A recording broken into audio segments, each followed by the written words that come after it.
Bạn biết không, đôi khi chỉ cần một chuyến bay thôi là đủ để người ta thấy cả thế giới quan thay đổi. Cặp đôi Brazil trong câu chuyện hôm nay là ví dụ điển hình. Hai người trẻ mê du lịch, quay vlog bằng chiếc máy nhỏ, không màu mè, không đầu tư kỹ xảo gì nhiều, nhưng lại khiến hàng ngàn người xem phải bật cười vì sự hồn nhiên và thật lòng của họ. Kênh YouTube của họ cũng khiêm tốn lắm, chưa tới 400 người đăng ký, nhưng cái cách họ nhìn mọi thứ lại vô cùng đặc biệt. Và điểm đến lần này của họ chính là Hà Nội, Việt Nam.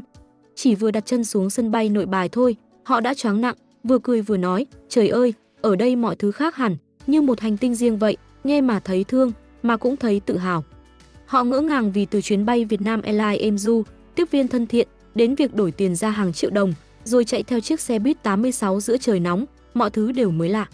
Cái gì cũng lạ, nhưng không hề xa cách, vì ở đâu họ cũng gặp nụ cười, cũng được giúp đỡ tận tình. Cái hay là, họ không kể chuyện như một người đi du lịch, mà như hai đứa nhỏ lần đầu ra thế giới, ngỡ ngàng, thật thà và tràn đầy năng lượng.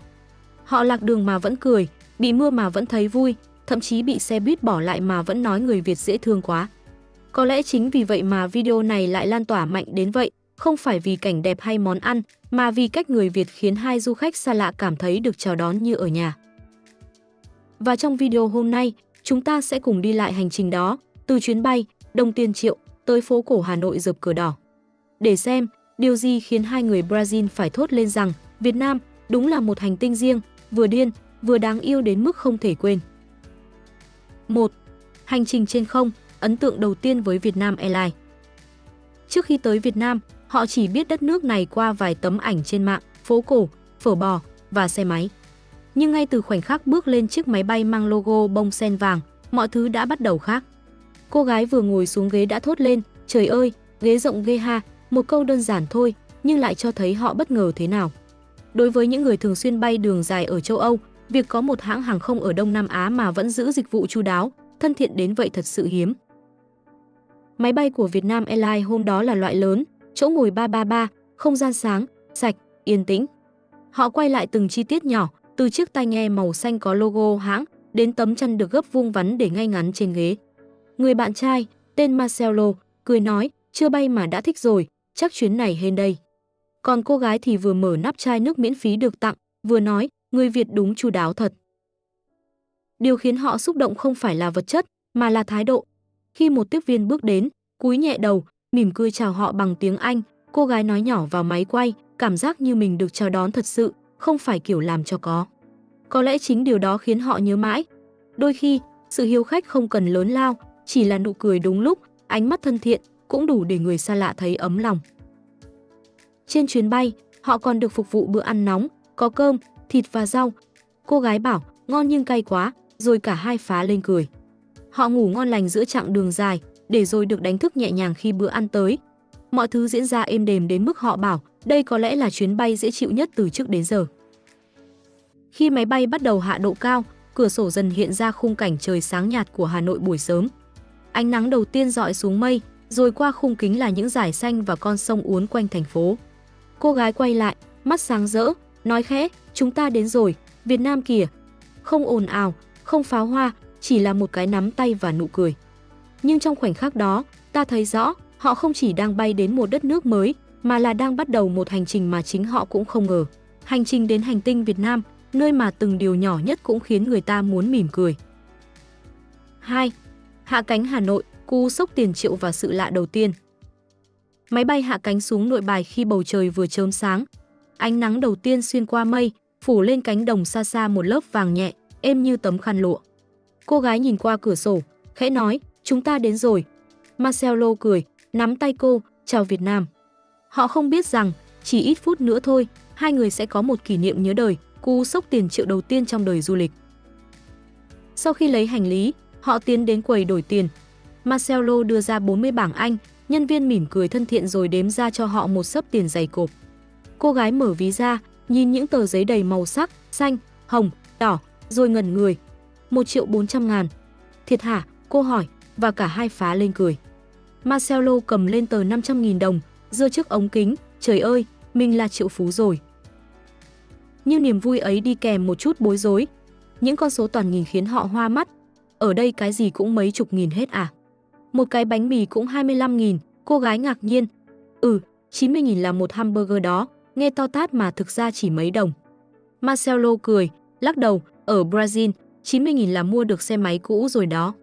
Hai người cười ngặt nghẽo giữa sảnh sân bay, vừa lạ lẫm vừa thích thú với nền kinh tế nghìn này. Khi bước ra khỏi cửa sân bay, Hà Nội đón họ bằng một buổi sớm bình yên. Trời còn lành lạnh, gió thổi nhẹ, xa xa là những lá cờ đỏ sao vàng nhỏ bay phần phật trước gió. Họ biết rằng từ sân bay vào trung tâm có xe buýt 86, giá rẻ, dành cho du khách, chạy thẳng đến Hồ Hoàn Kiếm. Marcelo tra bản đồ, vừa nhìn vừa đoán hướng. Chắc bên kia, anh thấy biển Boston City rồi kìa.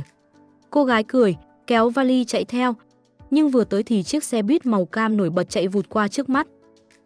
Chính nó kìa, cô hét lên. Marcelo không kịp nghĩ, vừa cười vừa chạy, vali kêu lạch cạch phía sau. Cả hai leo lên xe, vừa thở vừa cười, may mà bác tài dễ thương, không làm mất chuyến rồi. Xe sạch sẽ, mát lạnh, ghế ngồi êm. Marcelo quay camera, nói, xe buýt ở Việt Nam xịn hơn tụi mình tưởng nhiều. Họ chưa kịp ngồi yên thì bắt đầu thắc mắc cách trả tiền. Marcelo bước tới hỏi, buy now or later. Bác tài cười hiền, later. Hai chữ ngắn gọn thôi mà khiến họ cảm thấy dễ chịu lạ thường. Xe chạy êm, lướt qua những dãy nhà. Việt Nam như pha giữa quá khứ và tương lai, cô nói, vừa lạ, vừa gần. Nhưng rồi, vì mệt sau chuyến bay dài, cả hai thiếp đi lúc nào không hay. Khi mở mắt, xe đã dừng, chỉ còn bác tài ngồi phía trước. Marcelo ngơ ngác, ủa, hết rồi à? Cô gái bật cười, chết rồi, ngủ quên, lỡ bến luôn. Bác tài nghe thấy, chỉ cười hiền, nói vài câu tiếng Việt rồi ra hiệu cho họ sang chiếc xe khác đỗ gần đó. Ông giải thích chậm rãi bằng tay và vài từ tiếng Anh, Same Line, Go City, rồi còn dặn người lái xe kế bên giúp họ xuống đúng chỗ. 4. Hà Nội rực rỡ, không khí lễ Quốc khánh và cú choáng văn hóa. Khi xe buýt 86 thả họ xuống gần trung tâm, Hà Nội như vừa thức dậy hoàn toàn. Đường phố sáng bừng, xe cộ đông như sóng, còn không khí thì rộn ràng khác lạ. Cô gái nhìn quanh, tròn mắt, trời ơi, cờ ở khắp nơi luôn này. Và quả thật, đi đến đâu cũng thấy những lá cờ đỏ sao vàng tung bay trên mái nhà, trước cửa hàng, trên những cây cầu. Một khung cảnh vừa rực rỡ, vừa khiến người ta thấy ấm. Marcelo vừa đi vừa quay, mắt không rời khung hình. Ở Brazil chỉ treo cờ khi có World Cup thôi, anh nói, còn ở đây, người ta tự hào thật sự. Mỗi góc phố, mỗi con đường đều như khoác lên màu lễ hội. Từ người lớn, trẻ nhỏ, cho đến cụ già, ai cũng nở nụ cười, nói chuyện nhẹ nhàng, bình yên mà thân thiện lạ thường. Giữa dòng người ấy, có nhóm thanh niên mặc áo đỏ, thấy họ liền reo lên, Brazil, Futebol. Và tiếng cười bật ra như phá tan mọi khoảng cách. Marcelo giơ tay đáp lại, Việt Nam number one. Khoảnh khắc đó, cả hai đều cười sảng khoái, rồi cô gái nói nhỏ vào máy quay, ở đây, ai cũng khiến bạn cảm thấy mình được chào đón. Đi bộ thêm chút nữa, họ đến một con đường treo đầy đèn lồng và banner mừng Quốc khánh ngày 2 tháng 9. Mùi phở, mùi cà phê, mùi hoa sữa hòa quyện trong gió. Cô gái hít một hơi sâu rồi nói, tôi không biết mình đang ở đâu nữa như trong phim vậy. Marcelo gật đầu, Hà Nội không giống bất kỳ thành phố nào chúng tôi từng đến. Rồi đến cảnh họ phải học cách qua đường. Biển xe máy trước mặt như một cơn lốc nhỏ, nhưng không ai tỏ vẻ khó chịu. Mỗi người lái đều khéo léo tránh nhau, như thể mọi thứ đang vận hành theo một điệu nhạc vô hình. Cô gái vừa đi vừa run, còn Marcelo cười, cứ đi chậm, đừng dừng lại, họ sẽ né mình. Khi sang được bên kia, cả hai bật cười to, cảm giác như vừa chinh phục xong một trò mạo hiểm. Qua đường ở Việt Nam, cô nói, vừa sợ, vừa vui, mà lạ cái là không ai đụng ai. 5. Ẩm thực và phố cổ, lần đầu ăn mì bò, phát hiện thiên đường hàng hóa. Sau một buổi sáng đi bộ mệt rã chân, hai người quyết định dừng lại tìm đồ ăn. Họ chưa thể check-in Airbnb vì còn sớm, nên chỉ gửi hành lý rồi tiếp tục dạo phố. Không sao, đói thì ăn, mệt thì ngồi, vui là được, cô gái nói, giọng vừa đùa vừa thật. Cả hai đi dọc theo khu phố cổ, nơi những dãy nhà san sát nhau, dây điện chằng chịt, xe máy nối đuôi nhau chạy qua và mùi đồ ăn thơm lừng thoảng trong không khí. Họ đi ngang hàng chục quán, từ phở, bún, bánh mì cho đến hàng bán chè. Cuối cùng, cả hai dừng lại ở một quán nhỏ ven đường, chỉ có mấy cái bàn nhựa thấp và chảo xào kêu xì xèo. Quán đông là quán ngon, Marcelo nói, rồi kéo ghế ngồi xuống.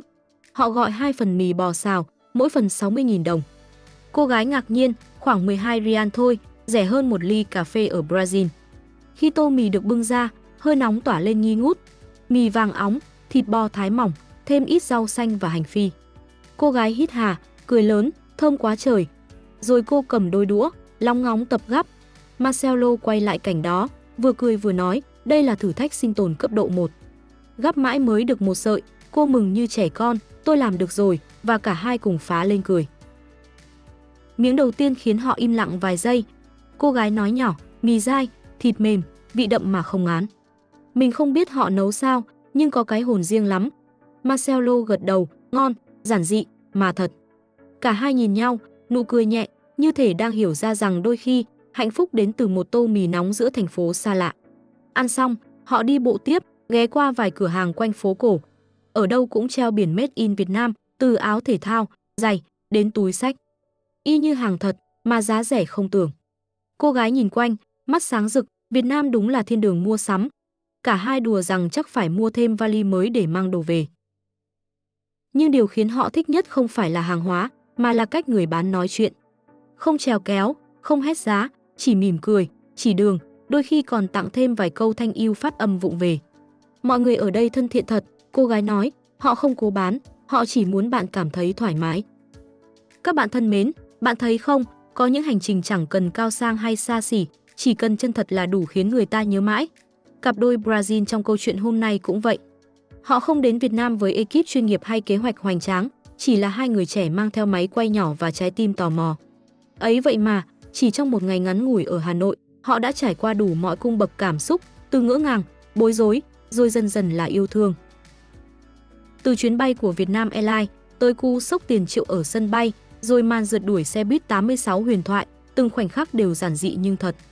Và chính những điều tưởng nhỏ ấy, nụ cười của tiếp viên, ánh mắt của bác tài, cái cúi đầu thanh yêu của người bán hàng, lại trở thành kỷ niệm không thể quên.